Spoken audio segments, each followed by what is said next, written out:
see out here. Oh boy. That Framesy does get spotted out. He's going to be on the bottom lane from our perspective this time around, and Turtle's going to be on the opposite side of the map, spawning on the top side from our perspective. Alright, we do see that EVOS now trying to get as much early objectives here from the side of Izzy as much as can. Isowade now coming in to show a little bit of support here for his friend, and we do see EVOS hanging out over to the bot side, getting as much of the objectives as they can. So what do you think about this early on here? And I want to also ask you one thing, like what do you think about this matchup here in the mid side? But before we go into that though, Isowadi taking a little bit of damage. I mean, he just sort of went through, checking things out. You asked me about the bot side there. Akai and Bane does have a little bit of advantage moving through simply because of the additional mobility that they have. Hylos is a little bit weaker before he hits his level 4 that's going on, because he does need to take the additional bits of magic damage that's going through. Keeping in mind that in mid, you both have Harley and Kagura, really mobile mages that can create impact across the team. Across the map. And here we're going to see potentially going to get caught out here. Nemo is there, but will be able to just trot away on his 4 legs. Ios now getting away. We do see Izzy now hanging over to the mid side here. He's just hitting his level 2, so he does need to hit his level 3 in order for him to basically do some Turtle resurrecting level 4 to actually do some really good stuff here. Alright, Aura now already hitting that level 4. Ultimate available as is. Now, I do want to mention something. Jenkling on our chat here is mentioning that EVOS needs a player that's a pure tank. That I kind of agree with. Hylos isn't really, a complete tank that's there, and they do have quite a number of squishy members. In a big team fight that's going through, you need the additional bits of CC that perhaps maybe Jawhead could have afforded them. Alright, it's going to be another fight here. Marsha in a bit of trouble, has to flicker over the walls. Good stuff here. Very good response from Marsha, but that resources is going to mean that they are going to give up the Turtle early on here. Turtle being slain for the side of IDNS Thailand. EVOS looking towards getting members off of position. Emperor will not be able to spot out as he been here. It's also interesting to note that EVOS, does have a little bit of a goal lead as here. Still, tapping between them, does throw it on ultimate. And they are going to see the re-engage out here. Now, Akai's pushing them back, but will be the first one to fall. In fact, it is going to be Emperor that picks it up. The Kagura playing off well into the favor. And now we're going to see that Harley gets harassed away. Just as I was about to say, this is a slower paced game than the very first one. We do get first blood. Seemed a little bit off in terms of, knowing your strengths and what you take the final positioning. Well, I do like what's going on here. Oh, Fravesy in a bit of trouble here. He is going to be spotted out, and he's going to get taken down. The ultimate will go down, and it's going to be Hylos that takes the kill. iOS was the one that's going to take him down. Beautiful stuff here. EVOS looking to get the early game advantages here, like how they did in that first game, but whether or not they're able to translate it into a good, strong, dominant mid game. Nice stun. That was very nice. That was very nice coming in from iOS, but I don't think that that's going to be much of over to the top side here. Isowadi trying to do as much damage as can, will be CC'd a little bit, does not decide not to commit into it. I think it's also for a wise thing, you're not in the, sort of power level that's there. We are going to see completely locked away there. Will, find his grave in end. No, Angela does come onto him. The shield is back up again. The shield is just coming in at a good time. That's why I managed to get him taken down. iOS coming in. EVOS goes down, and here they go. It seems that IDNS is in. It doesn't look good for IDNS early on here. That was really well executed coming from EVOS. Huge kudos to them. Being able to juggle the damage that's there and also bring in enough damage to make it count when it mattered. Now, itemization here is going to be popped up here. What do you think about this now? We do see that for the side of EVOS, they are going to be building up a little bit more aggressively compared to the previous game. What are your thoughts on this? Do you feel that this commitment of resources towards aggressive stats will pay off for them? Or is it going to be more of the same for them, like how it happened in the first game? Well, it's also because they're playing a little bit slower this time around, so it does get secured by EVOS over here. They do get the first turtle as well. Unfortunately, Akai's going to get trapped down there a little bit more, might get taken down as the final hit does go through. Lancelot gets the kill for this, and now Jess might be able to be saved in the end. Oh my goodness! Isowadi limping away. That was just a matter of a split-second decision there. Isowadi was able to get him away. That last little frame of damage that landed in was just beautiful here. Aura in a bit of trouble here, but will be able to dash away with his second skill. So as we see it now, we do see EVOS putting in a little bit of attention and pressure here towards the bot side. I am really interested to see how these teams are going to be mobilizing now, because we do see that there is going to be a bit of priority being pushed out towards the bot side here, and the mid side is in a fair equilibrium. I do feel that there should be a little bit more pressure being pushed towards the top side here for the side of EVOS, because there is only so much health that IDNS's top tower has, and they could actually get a little bit of pushes here over to the bot side if they're able to commit to this, but they have to be wary of the amount of damage that they can output here. I mean, that is very true. They have to be concerned about this. EVOS does have a really nice lead, but can they extend the lead further? I do want to see them succeed really well in this, but so far they haven't been setting up their lanes. And if it goes into the later stages of the game, INS Thailand will start to get, the scaling advantage that's there. I do fear for them. Oh my goodness, over to the top side here. A little bit of damage being drawn out. Isowadi has to run away, but just no limit in a bit of spot of bother here. But he is in a good spot. He does manage to turn his ultimate. Will be able to get that shield, but over to the top side, over bot side, excuse me. EVOS now looking for the retaliation kill, but it seems that IDNS does not want a single thing to do with EVOS, and they know for a fact that this will be a fight that does not favor them, so they decide to back away. By doing so, they relieve the pressure over to the top side, and it's going to be EVOS that gets the first tower. I mean, it's really, really good for EVOS to recognize that IDNS doesn't want to take the fight, will happily take the towers and push across the map. And they are getting that, and the goal lead now has ballooned back up to the 2000 side again. Unfortunately, Emperor now is finding the damage, but will he be able to bring it down in the end? Angela does get the kill. Alright, so EVOS now in a bit of trouble. Oh, gets kicked up, and there goes the way of the dragon, but Amy in a bit of trouble here. Oh, but it's going to be Fanny that comes in. Isowadi comes in.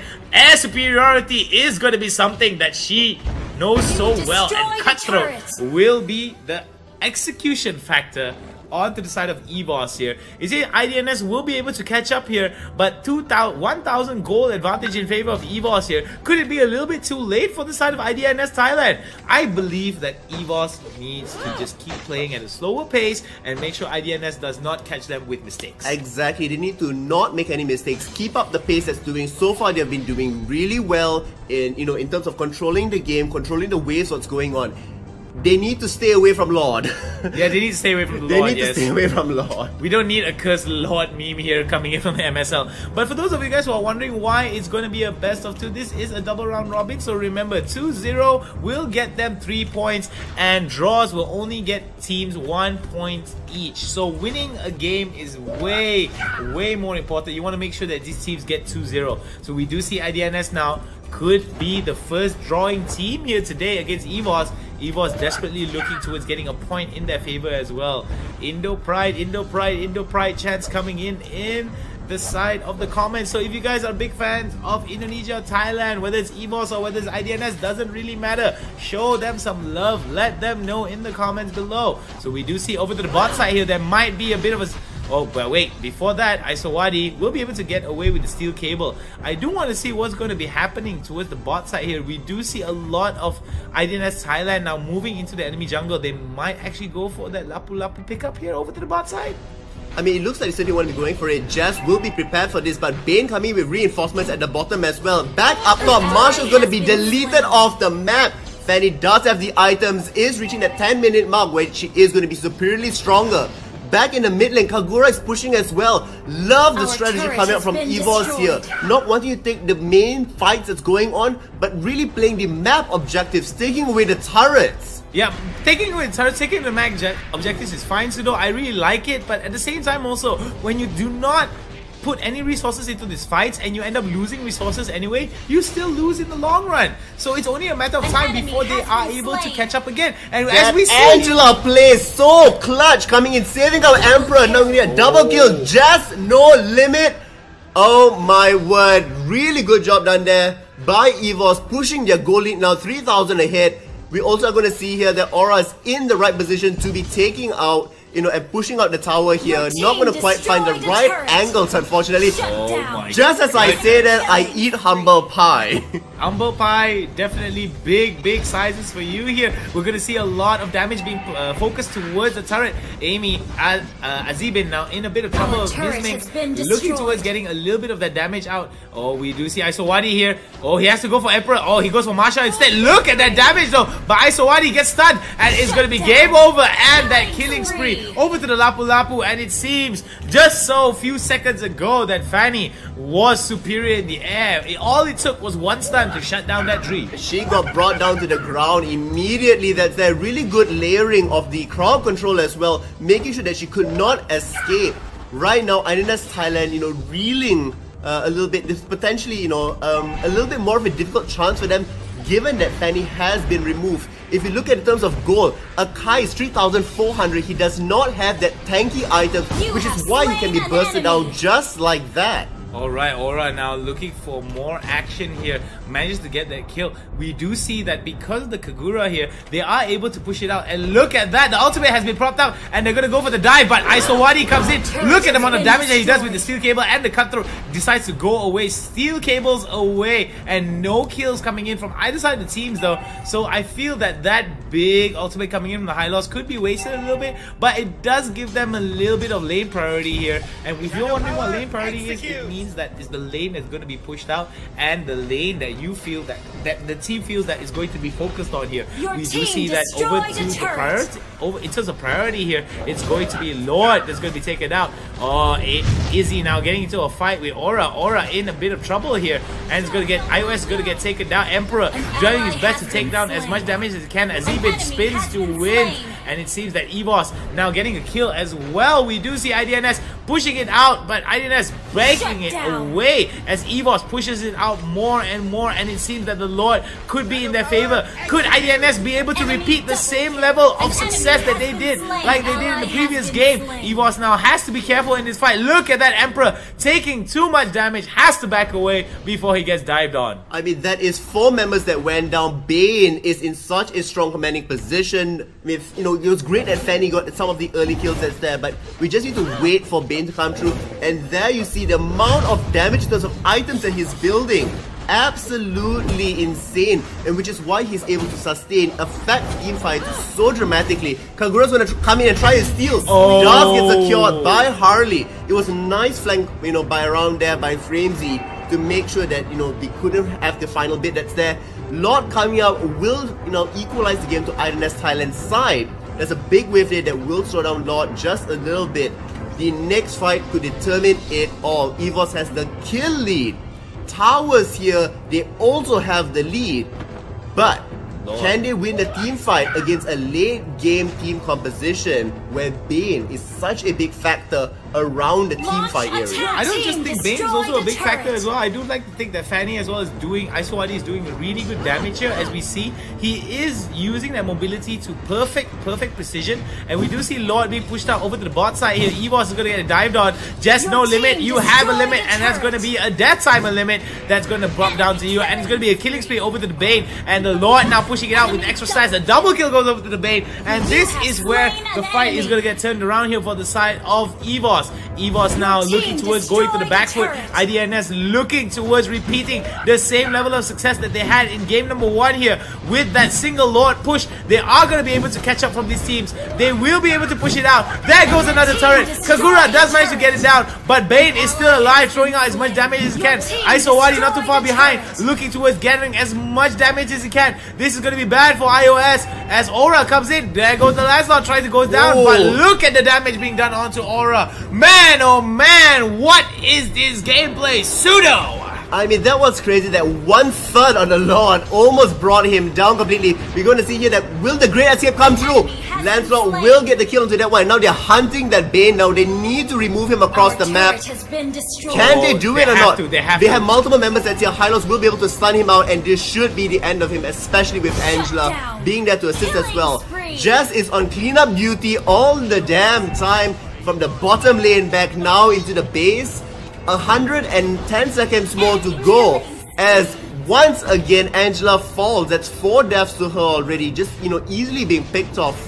Now, I bet you guys are wondering, how in the world does IDNS Thailand have the goal lead despite being 5 kills behind? Now, objectives, turrets, let's break it down for each and every one of you guys. 5 turrets in favor of EVOS, that's fine. They had the majority of the lead from early game to a little bit of the middle game. But when we hit the middle part of when we hit mid to end game transition, we did see that with one Lord play, IDNS was able to turn it all around, securing a goal lead and even stealing away the buff there. Harley just got the buff. I mean, we talked about, the maturity of IDNS Thailand. They will wait. They will look for the right positioning. They will wait for the right cooldowns before taking the team fights. And it's that patience and maturity that has helped them, always get out of a bad, or a seemingly lower position earlier on. EVOS, on the other hand, great, they're spunky, they go out there, they're aggressive, but unfortunately, they don't know when to slow it down. They don't know when to, wait for their right advantage to come through. And they're being punished. That is the right word for it. The Lord fight was messy on their side, and even their defense going on here, there should be somebody clearing off the mid wave just before it crashes in. I believe that this is a little bit of EVOS's lack of communication experience, I believe. I'm not entirely sure how to put this, because EVOS had a lot of ways to win this game. However, it is because the IDNS was just so adamant at getting that Lord. It feels like a lot of IDNS strategy for these first 2 games revolved around that one Lord play. Since they were able to secure the Lord play, they knew for a fact that we can get objectives, we will be able to push them out, and we will be able to get this mid-game transition whereby we give a little bit more breathing space for us and make sure that the team has to worry about putting in resources to stop these pushes, and IDNS is able to get more and more goal in favor of them. We're going to see back up top here, there's a little bit of an engage already, Lancelot here being shoved all the way away from the team. Oh boy, this we're going to find it right in the middle of everybody here, but will he be able to isolate down the right targets? I'm going to find Miski on the other side there, just had back into safety, will bring it down, still surviving out there. Aura doing an amazing job. It looks like they will be able to salvage this fight. EVOS, they're getting multiple kills, but back at mid, Framesy! Framesy going for the kill, he doesn't have that much damage, so he's getting hit. Oh my goodness, Framesy, the hero of the game here today. My goodness gracious me, he took advantage of the distraction that was happening, and What? One word, maturity, experience of the team. To know that the moment EVOS or any other team walks out of their base, you can go in and totally sweep it away. They were smart to keep Fanny out there so people wouldn't think that, Fanny was going to backdoor, but Bane has been the MVP for both of these matches. Really, really strong showing on both sides there. Let's have a quick look at the in-game items. Although we are going to see that the stats of Fanny is higher over there. Yep. Look at the contribution of Bane. Yes, I mean, look at the amount of damage that he did. Kill participation as well as objective participation. I like the fact that the Bane was just so adamant. I do like the fact Isowadi as well. He definitely deserves the MVP just because of how mobile he was, just because of his solo attacks, and he's able to basically stall EVOS down.